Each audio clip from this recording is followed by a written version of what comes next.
Celebrating 29 years on Utah's airwaves, Western Life Radio thanks you for joining us around the campfire and for your ongoing support to Utah's longest-running home, garden, travel, and outdoor adventure program.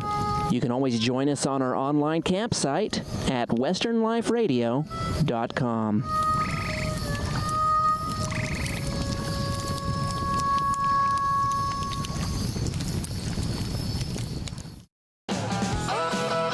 Did you know that Utah's off-highway vehicle and personal watercraft youth education programs required by law are now online at www.stateparks.utah.gov? All youth must carry this certification while operating on Utah's waters or public lands. OHV education is required for youth aged 8 to 15, and PWC education is required for youth aged 12 to 17.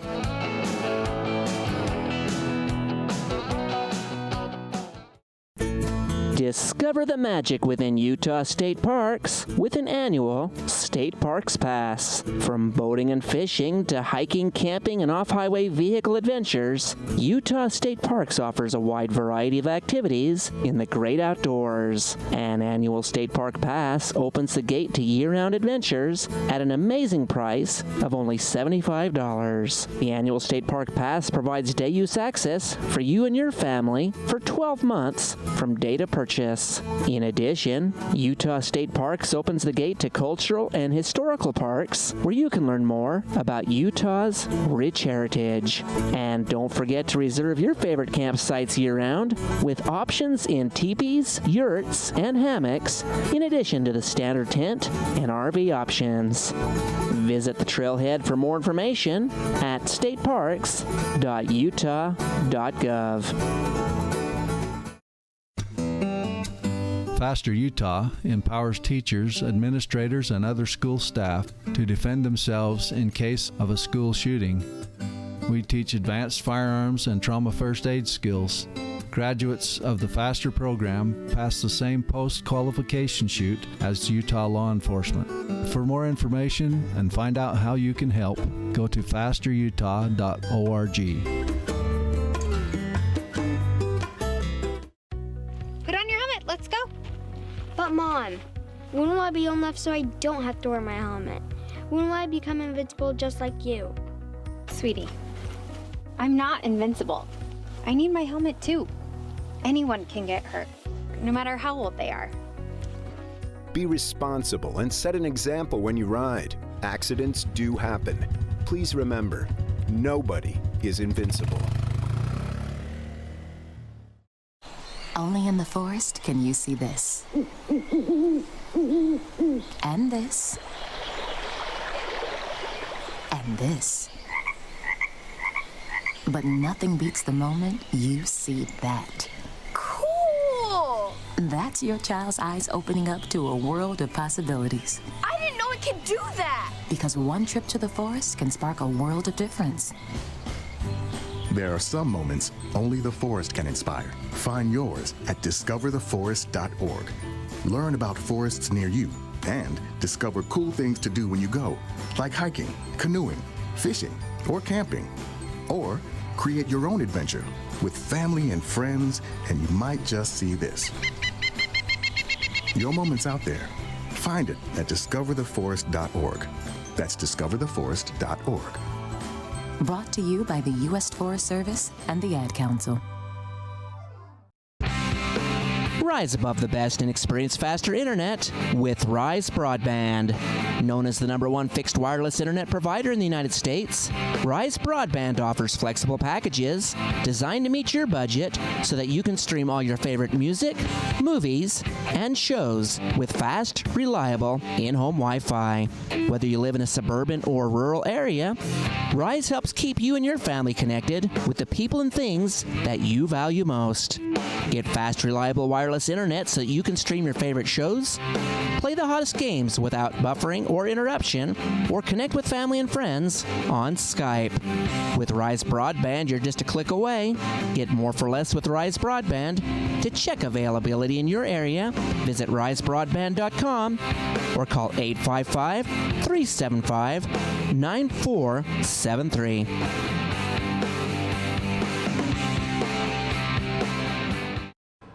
When carrying a firearm, always treat it as if it were loaded.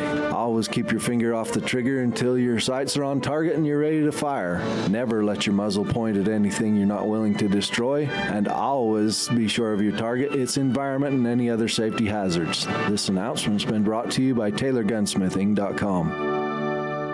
Summer has officially begun, and Sportsman's Warehouse has everything you need for your next outdoor adventure. From hiking to camping to shooting.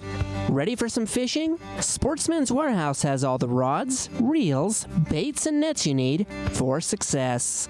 And hunting season will be here before you know it, so bring in your bows for free tune-ups. The best part of all is that at Sportsman's Warehouse, you'll find knowledgeable people who are passionate about what they do, and they will get you just what you need. Sportsman's Warehouse. Take it outside. Play safe, play sober. BUI is boating under the influence. It is illegal to operate a motorboat while under the influence of alcohol. And in Utah, BUI penalties are the same as DUI. It will cost you money and may cost you your life. Play safe, play sober. Visit stateparks.utah.gov. This message brought to you by Utah State Parks Boating Program.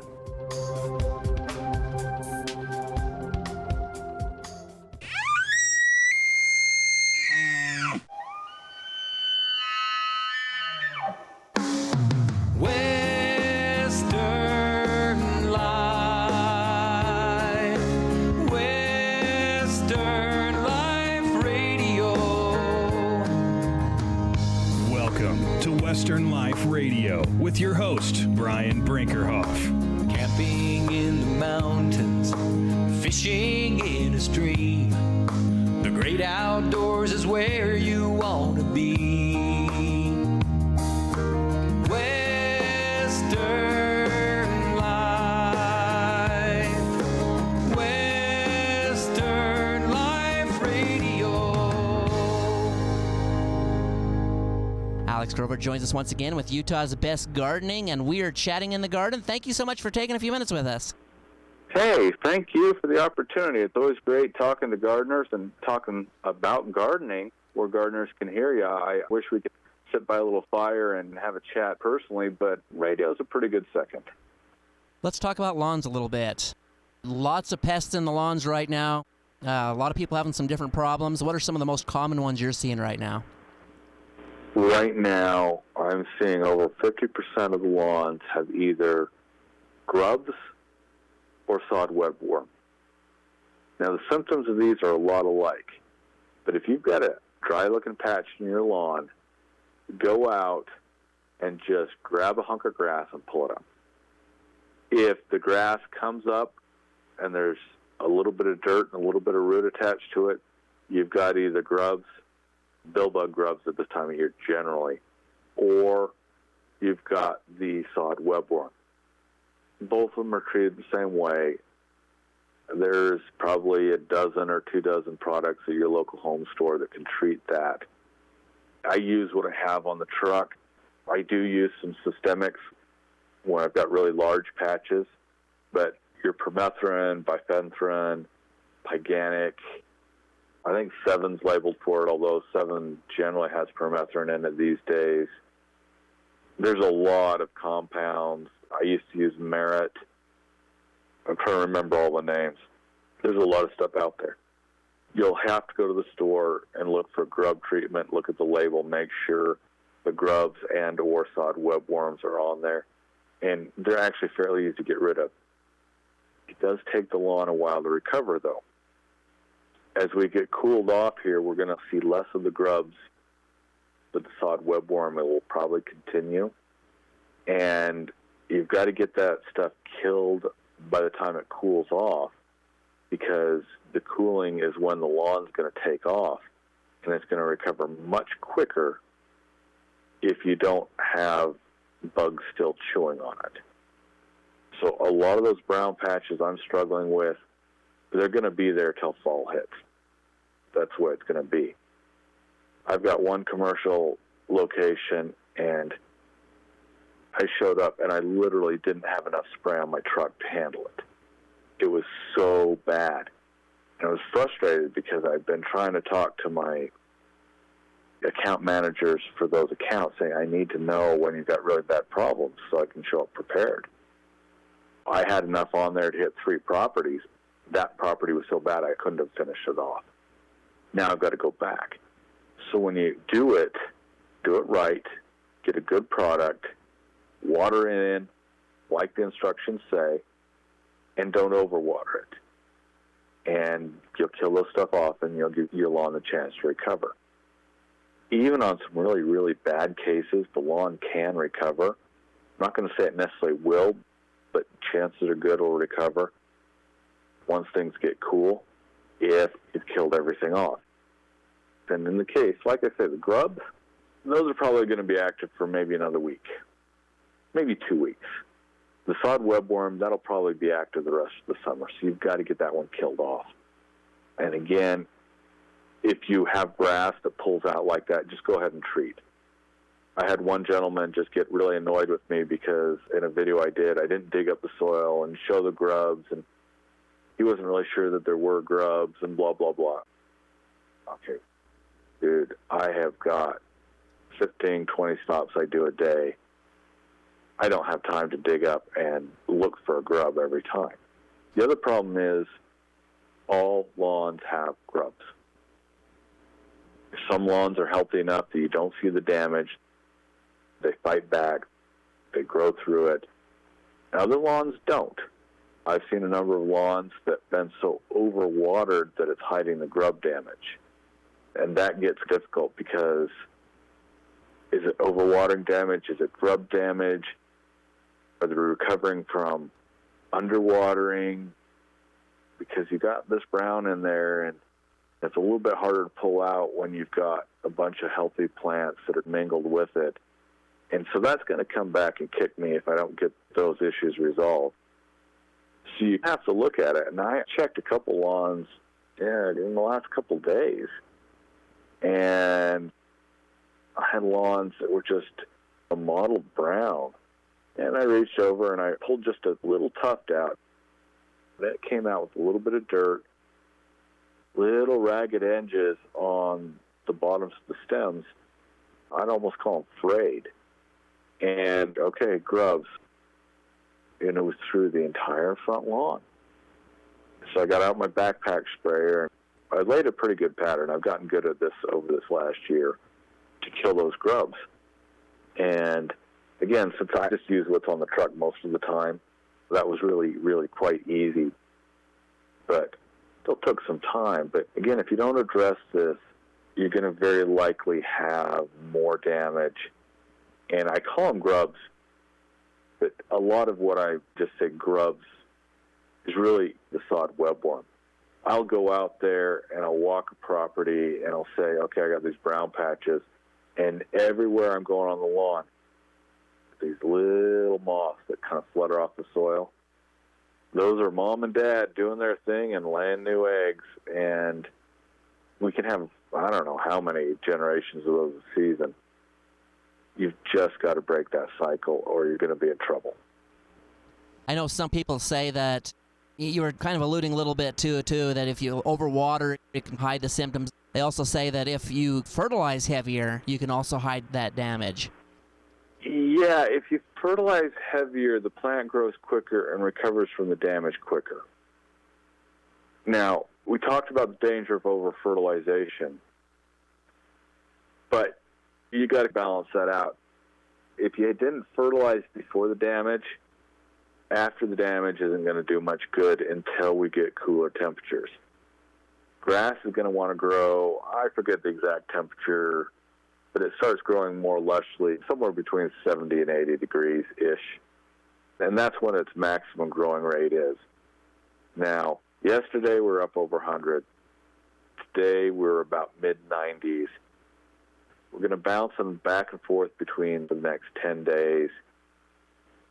But we're still 3 to 4 weeks away from getting down into the 80s regularly by normal patterns. These days, I don't know if normal counts anymore with the weather, but by normal patterns, we're still going to be probably mid-September before we're solidly into the 80s.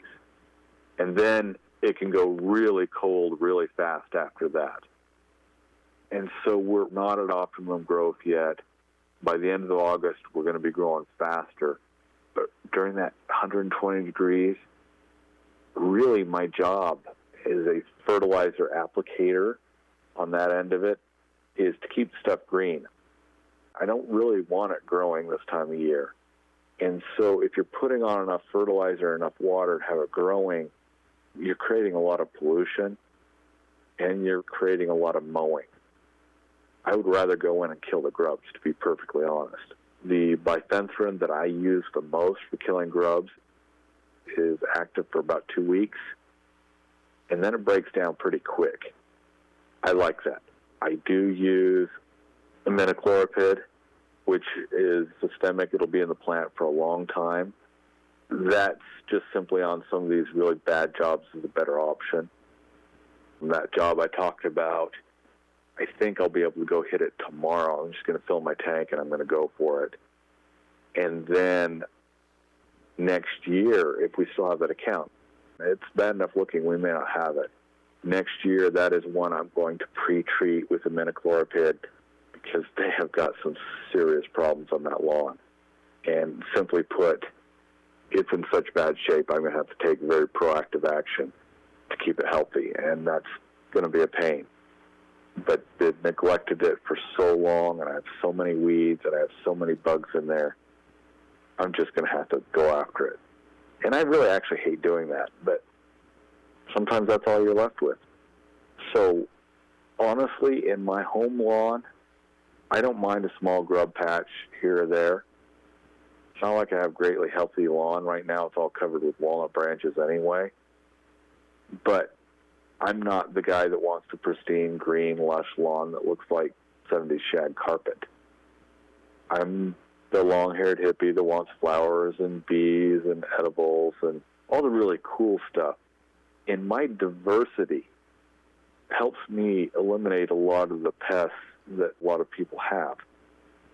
Now, I know, we talked about this earlier, I know eventually I'm going to get tomato hornworm. It's going to happen.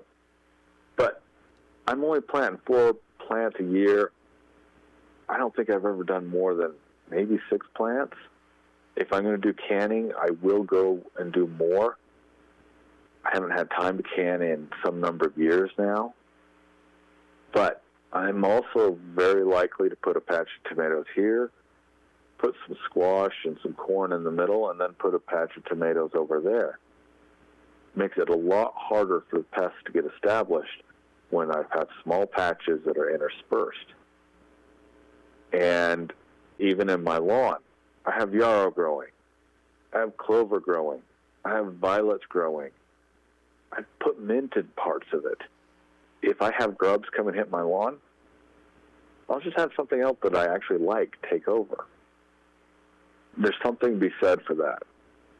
I think I've ranted and raved about this before, but lawns are what we call a monoculture. That means single growing in Latin. That means I've got one type of plant growing in an area. When you have a larger monoculture and for turf grass, your front lawn's kind of a pretty large monoculture, to be perfectly honest. You're going to attract more pests. When you do have pests, you're going to have more visible damage. And you're not going to have anything that can come in and replace it. So then you're going to have more weeds grow because you're not going to be having these things that you like growing. And then this is all well understood science. You talk to anybody in forestry, agriculture, horticulture, we all know this. And we all know this is going to happen. But we're not very good at coming up with solutions that people like. People don't like my lawn because I don't care if it's got dandelions in it. Well, that's not true. I've got a neighbor who's got a lawn service, so I'm going to have to do something about my dandelions this year because I don't really want him mad at me, to be honest. But because I allow the things I want to come into this area, when there's damage, they fill in, and it fills in with something I like rather than something I don't like. And when you're having a strict monoculture, you simply can't do that. Your job is to have grass, pure grass, and nothing but grass. And that leads to having unhealthier grass. So it's a vicious cycle. We call it the rat race. If anybody's ever read Secret of NIM, I never finished the entire book, but there's a part where they're talking about having a vacuum, running the vacuum, and having to vacuum more because of the pollution from the vacuum, from the energy it takes to run the vacuum. And we get into that with the lawns, and these are not good practices we follow for ecology or for our own simplicity and for our own time management. These are just so you can impress the neighbor. To me, that seems like a dead end. I have to do it for work because that's what people want to pay for. They don't want to pay for me to come and plant clover. I wish they would. It would be so much better for their lawns. But that's what we live in, is a vicious circle where we're trying so hard to have that green, lush, single type of plant. It's a dead end. A lawn is going to last 20 years. After that, it's going to have so many weedy grasses, so many difficult-to-kill broadleaves, that it's really, really hard to maintain. And I told my client the other day, it's like, well, lawns typically last about 20 years, and you talk about these weeds that you have in your lawn, that's why. If you want a good lawn, you almost have to replace it, kill everything, and replace it every 20 years. I don't think that's an effective use of time and effort. I think it's much more effective to go out and plant some nice plants for bees and get some flowers for the wife, which gets you bonus points, I might add. It's well worth it. And it's a much more realistic scenario.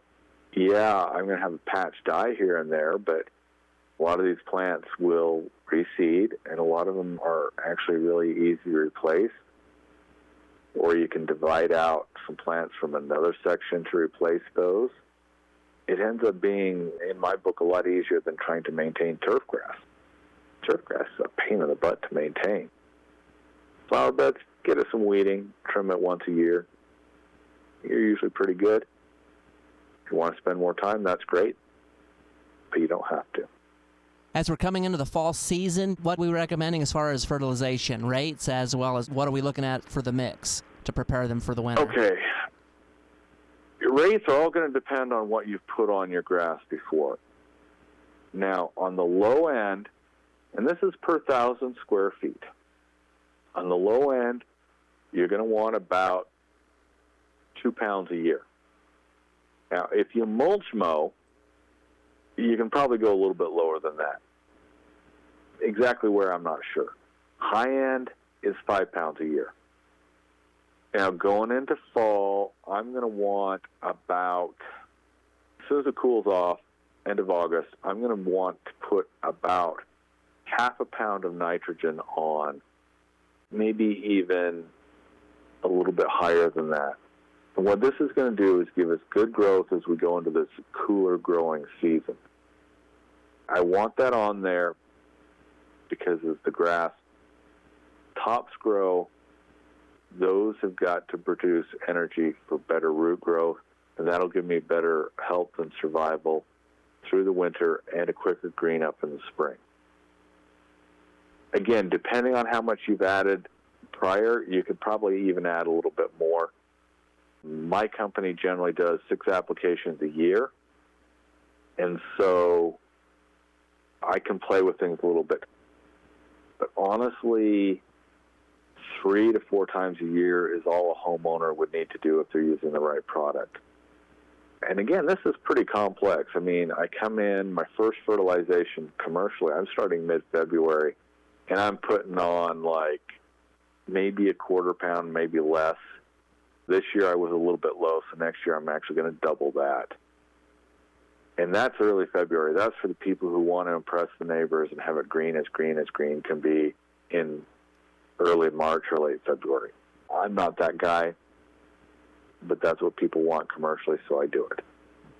My preference is to go in March, use a good slow release, or even better, controlled release fertilizer. Now, the difference between a controlled release and a slow release. Slow release is an older style. It's just a sulfur coating. You can kind of gauge how quickly it's going to go, but as soon as that sulfur coating breaks down, the fertilizer is going to go through the grass and get absorbed either into the atmosphere or leached into the water fairly quickly, because it's just a coated urea. And urea is a really, really volatile, really quick-moving type of fertilizer, of nitrogen. And so I would go in March, and if I can get a controlled release, and they sell these. I've got some, I forget what name it is, that was left out in the garage. Really, actually, a pretty good fertilizer. And it's controlled release. It's really a nice high-tech fertilizer. And you can put that on, and it's going to last 3 months, maybe more.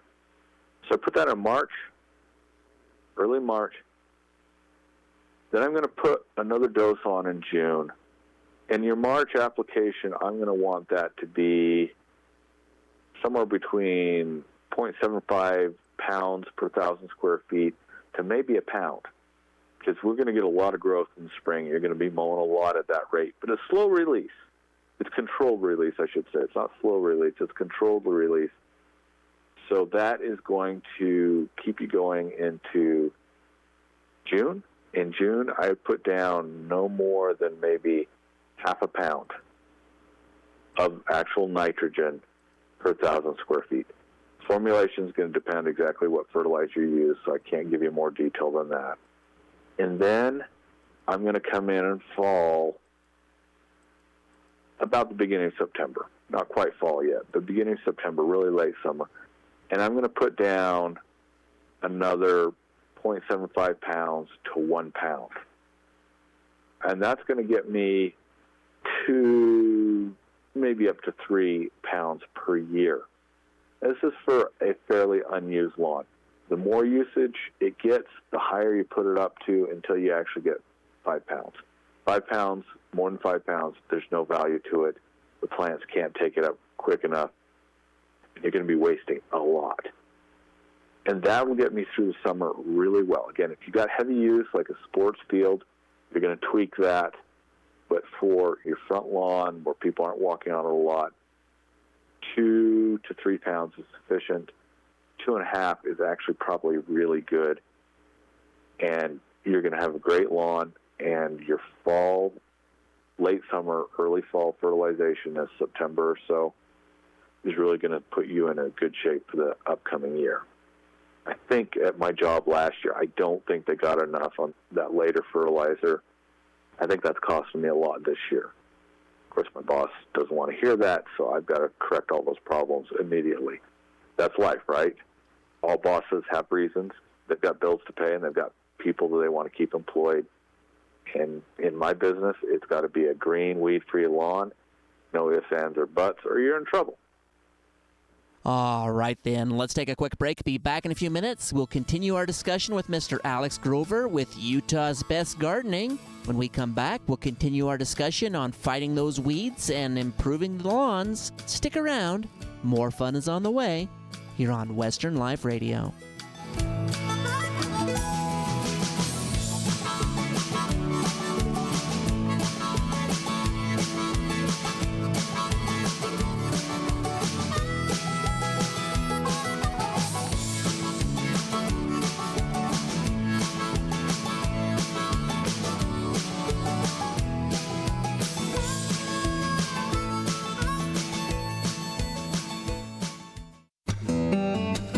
Faster Utah is a nonprofit corporation empowering teachers, administrators, and other school staff to take care of school violence and casualties until the professionals get there.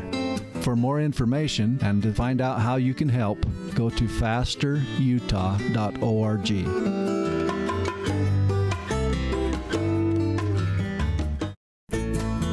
Discover the magic within Utah state parks with an annual State Parks Pass. From boating and fishing to hiking, camping, and off-highway vehicle adventures, Utah State Parks offers a wide variety of activities in the great outdoors. An annual State Park Pass opens the gate to year-round adventures at an amazing price of only $75. The annual State Park Pass provides day-use access for you and your family for 12 months from date of purchase.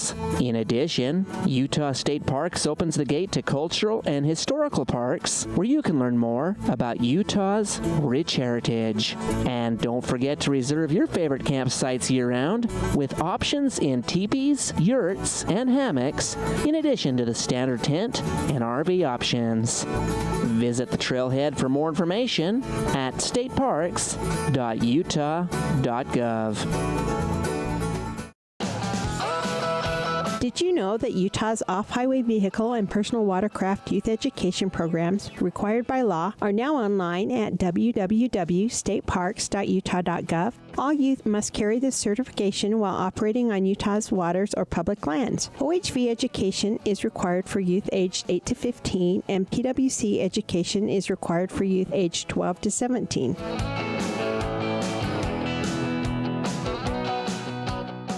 Summer has officially begun, and Sportsman's Warehouse has everything you need for your next outdoor adventure. From hiking to camping to shooting.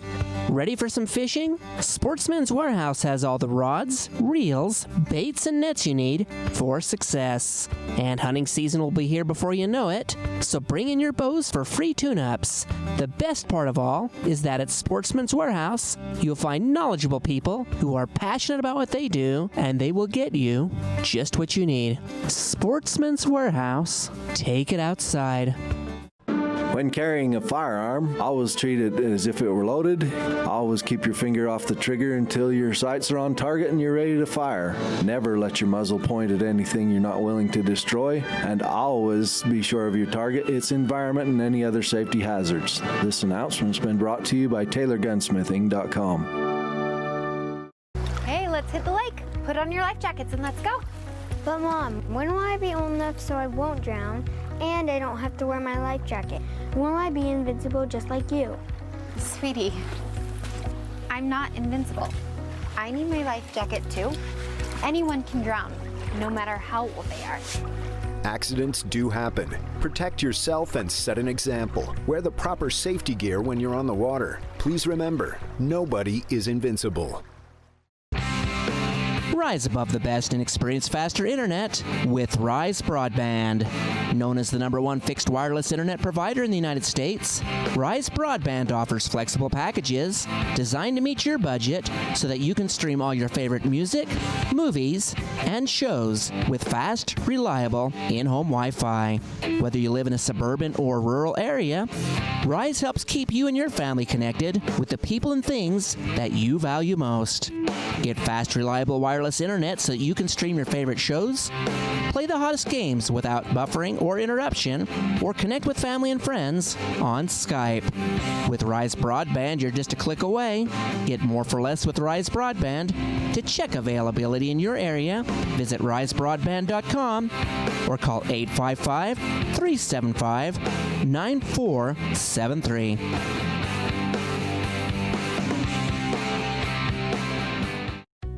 Put on your helmet, let's go. But Mom, when will I be old enough so I don't have to wear my helmet? When will I become invincible just like you? Sweetie, I'm not invincible. I need my helmet too. Anyone can get hurt, no matter how old they are. Be responsible and set an example when you ride. Accidents do happen. Please remember, nobody is invincible. Now back to Western Life Radio with your host, Brian Brinkerhoff. Welcome back to Western Life Radio. I'm Brian Brinkerhoff, host of this program. We have Alex Grover with us with Utah's Best Gardening. If people want more information, if they want to learn what they can do as far as improving their garden, improving the yards, any other tips or suggestions you have for them? If you're on Facebook, I'd go to Utah's Best Gardening. I've just gotten a new moderator. It's somebody I've worked with before, and she's moderated other groups for me. She's got a degree in landscape management, so we've got 2 experts with degrees moderating it, and it's the only group in Utah that's got actually degreed landscape and plant science people as their only moderators. There are some great people that don't have degrees, that are very knowledgeable, and I wouldn't hesitate to follow their advice. In fact, I quite often follow their advice, but I do like that I've got a couple of people who are able to look at it with that same mentality of evaluating things and then finding the best solution, knowing the science and knowing what can damage those areas. And not every person that graduates with a plant science or landscape management degree is going to do that, but I've tried to be careful to have really good people there who can say, no, this is not what we do. This is a better way. Then, if you would like, and I haven't been posting because I've been really busy, but my YouTube channel, Grow How, I put a lot of stuff on there when I'm not so busy trying to survive the bug infestations, which is taking a lot of time. And I try and keep stuff accurate. I try and keep stuff relevant. And I try and give you good information. That's not to say I'm always going to be perfect. There are mistakes I've made. But I also don't have a problem saying, I screwed up on this, let's try it again. That's okay. I'm not perfect. I don't expect anybody else to be perfect. I just expect improvement. Drastic. Like perfection within a day. That kind of improvement. That quick, huh? Darn straight.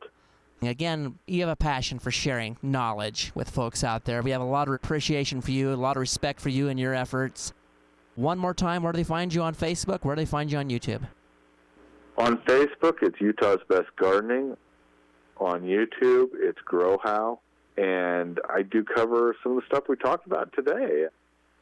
Those are important things, and I think a lot of these things we need to review sources and new ideas and new technologies on a regular basis. I got my degree, graduated 2002, so it wasn't even 20 years ago. That was before the neonics became a really big deal. That's before we had the controlled release fertilizers. That was before some other innovation I was talking to my supplier about. Oh, yeah.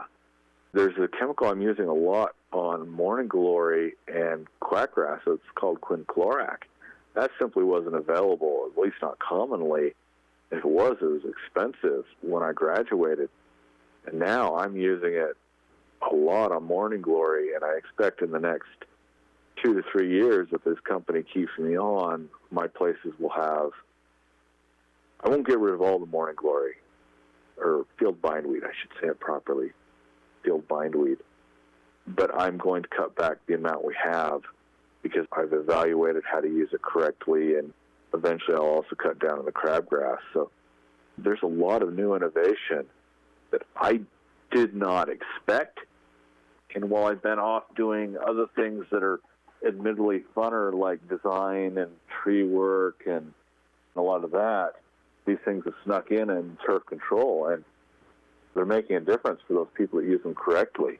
And it's kind of interesting because innovations, when I was graduating, had come slowly in small increments. But the way they're applying chemistry and the biology and the things that we're using now are really a lot more advanced than 20 years ago. And 20 years ago, things weren't that much different than 20 years before that. So we're in a small green revolution here. And so even though I actually prefer not to spray and stuff, the idea of being able to get rid of my morning glory and cut it down to an amount that I can actually manage is actually really exciting to me, because I've spent a lot of my time as a kid and as an adult dealing with morning glory and trying to get rid of it so it doesn't literally choke out plants. It's kind of a big deal to me. It's doable now. And for so many years, it was not doable. Maybe we can do it. Maybe we can knock it back and have a more sane garden care by using these chemicals wisely and hopefully in proper restraint. It's really easy to overdo it. It's really easy to overdo it. Nothing but respect for you, Alex. I sure do appreciate you taking a few minutes with us. Well, I sure do appreciate coming out here, and I've looked back at it, and I talked a lot of some of the old standard stuff, but in this last section on turf, we got to newer technologies, and it's kind of exciting. And I don't like necessarily lawns the way they've come to be in the United States, but with the ability to get out your fertilization to be more accurate and to have that slow release aspect really improves our ecological footprint while giving people what they want, which is nice green turf. And to me, that's exciting to be able to look at that and say, you know, this happened in my generation. No, I didn't help, but I also know that I'm going to be one of those people that's going to be promoting these better ways so that if we demand this lawn that we have, we're at least going to be more environmentally sensitive and cautious about the way we do it. And again, to be able to get rid of morning glory, the field bindweed, I've fought battles with that since I was just a boy in Lehigh. I've talked before about how my mom insists on putting the strawberry patch right where the field bindweed was the strongest. And it would have taken my dad a couple of years to weaken that through older sprays. Older sprays that were 20 years ago still fairly cutting edge. And now I look at it and I'm like, yeah, I'm not going to get rid of that in a year, but I can reduce it substantially for next year, and in a couple of years I can get it to, not nothing, but to a minor annoyance rather than a major. Yeah, I'm kind of excited about that. It's pretty cool. Wish you all the best, Alex. We'll be looking forward to visiting with you soon again. Well, take care, everyone out in Radio Land. Get on Facebook, ask questions, go find some books, enjoy your life. Manana.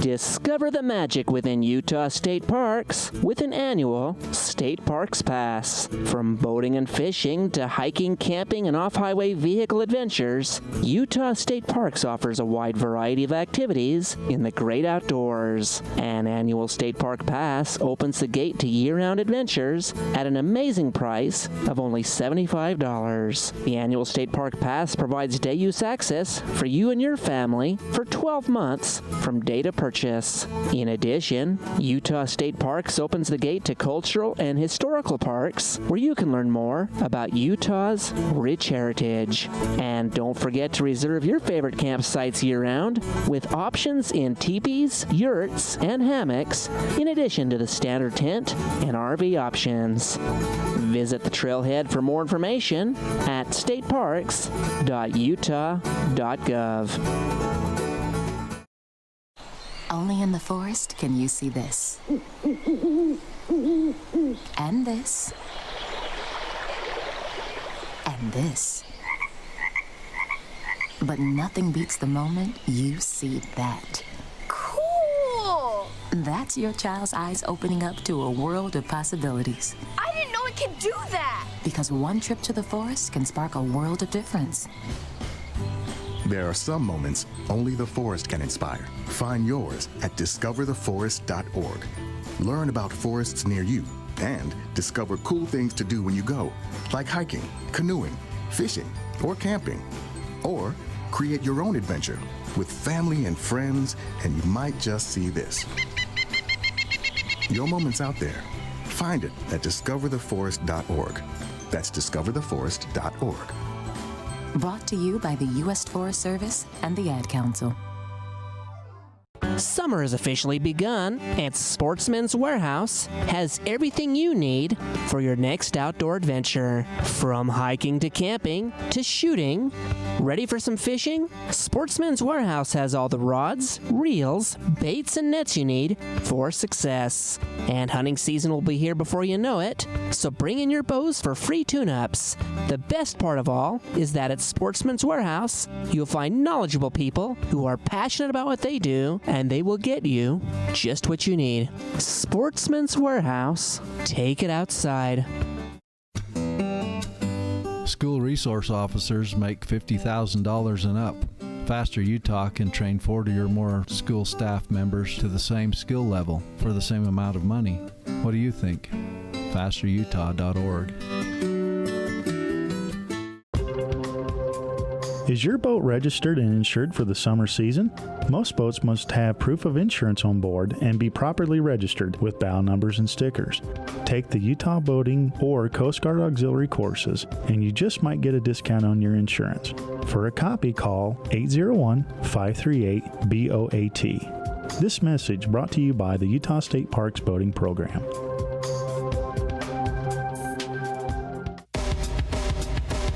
Now back to Western Life Radio with your host, Brian Brinkerhoff.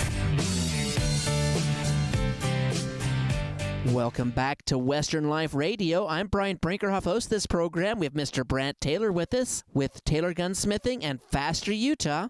You know, we're into August already, and we're right on the doorstep of many hunts already. Archery hunts coming online here very soon. We got muzzleloader hunts, shotgun hunting opportunities.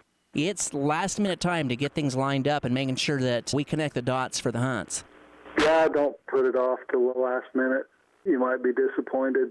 I try to help people out as much as I can, but there's only so much that can be done in a certain amount of time, so don't put things off.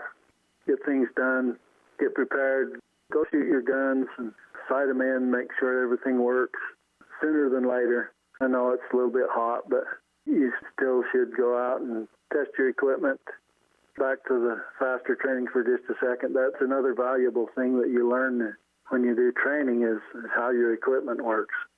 And some of those people, the most valuable thing they learned was what equipment worked the best for them. But it's the same with shooting of all types and kinds. You want to know that your equipment's going to work. You don't want to pay a lot of money and use a lot of points up on a good hunt and not have your equipment at 100%. And on the range, actually, that happened a couple times. There were a couple folks that had some real challenges with their firearm. It was a real problem for them, actually, to be shooting proficiently. Some of them needed a little maintenance, a little oil, fixed the situation in some cases. But other ones, they actually had to move on to different type of firearm to perform better on those tests. You need to know how your equipment works. You need to know that it works well. That will give you the confidence to go and make that tough shot under pressure. And if you're looking at a nice buck or a nice bull or basically any kind of game, there's some adrenaline factor there. And if you don't have confidence in your equipment or if it doesn't work the way you think it's going to, that can be a problem. It can prevent you from meeting your goals. That's right. And you bring up another good point, too. I mean, the right firearm makes the difference, too. I mean, you have a 30-06 kicks like a mule and you become gun-shy and you're flinching. Maybe you want to consider a different caliber, or maybe you want to consider something a little different that you can be a little more accurate, because if you're flinching a lot, it's less likely you're going to hit the target when you need to. Maybe you need a muzzle brake. I'm not a big fan of muzzle brakes on hunting rifles, but some people are. I think a good recoil pad is the best thing that you can do for your rifle, even if it doesn't kick a lot. A good recoil pad just makes it that much easier to shoot well. If it doesn't whack you in the shoulder or in the cheek every time, you're going to make that shot a lot easier than if it does. Your confidence goes way up. If you know what that firearm's going to do, and if you're comfortable with it, you're going to be much better off. I mean, the same thing goes with fishing rods and everything else, and maybe not so much with fishing rods as it does with firearms. But where inches matter, if you're on target or not on target, again, a good clean shot on those hunts makes all the difference, whether you bring the animal down and minimize a lot of pain for that animal and chasing it all over the country, and also potentially wasting a lot of meat because it builds up all that lactic acid while it's running around, or bringing it down cleanly and humanely and bring it home quickly? I think we should respect life enough to want to make a clean, humane kill on an animal. I know things happen. You can't be perfect every time, but that should be your aim and your goal, to make a clean shot on an animal you're going to take. And it just makes it that much easier to take care of and enjoy, and that's important to me. I hope it's important to everyone else. It is to me. The hunts are a lot of fun, but it's a lot more fun when you can pull the trigger, connect the dots, and take care of business quickly. Exactly right, Brian. You want to go and get some good organic meat and have a good experience, and that's all enhanced by being prepared.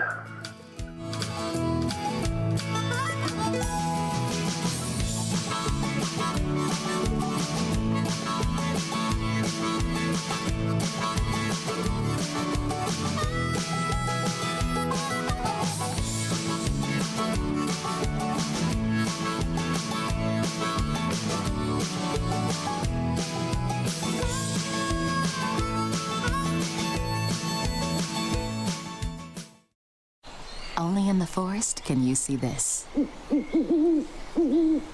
And this. And this. But nothing beats the moment you see that. Cool! That's your child's eyes opening up to a world of possibilities. I didn't know it could do that! Because one trip to the forest can spark a world of difference. There are some moments only the forest can inspire. Find yours at discovertheforest.org. Learn about forests near you and discover cool things to do when you go, like hiking, canoeing, fishing, or camping. Or create your own adventure with family and friends, and you might just see this. Your moment's out there. Find it at discovertheforest.org. That's discovertheforest.org. Brought to you by the U.S. Forest Service and the Ad Council. If you would like a little more from your range experience than standing and shooting holes in paper, come and train with us. TaylorGunsmithing.com. Get connected with lightning-fast internet and telephone service through Rise Broadband. Formerly Digis, Rise Broadband raises the bar to internet service, connecting you with family, friends, businesses, and information you need every day. Rise Broadband is dedicated to connect customers with people and things that they value most, covering rural, remote, and suburban areas. Whether you're researching the latest news, enjoying the latest blockbuster movie, or chatting with friends, Rise Broadband provides reliable connections for everyone. For more information, visit risebroadband.com or call 844-411-RISE. Again, that's 844-411-RISE. School resource officers make $50,000 and up. Faster Utah can train 40 or more school staff members to the same skill level for the same amount of money. What do you think? FasterUtah.org.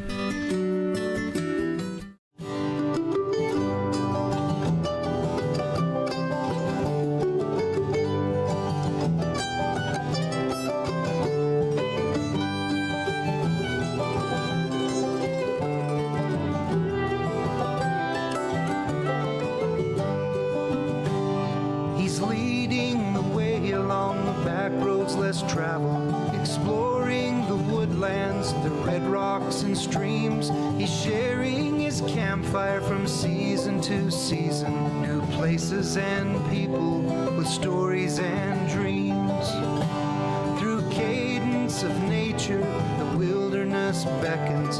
A song of the mountains rings out through the trees. The voice of the backcountry echoes forever. It carries the message, live wild and free.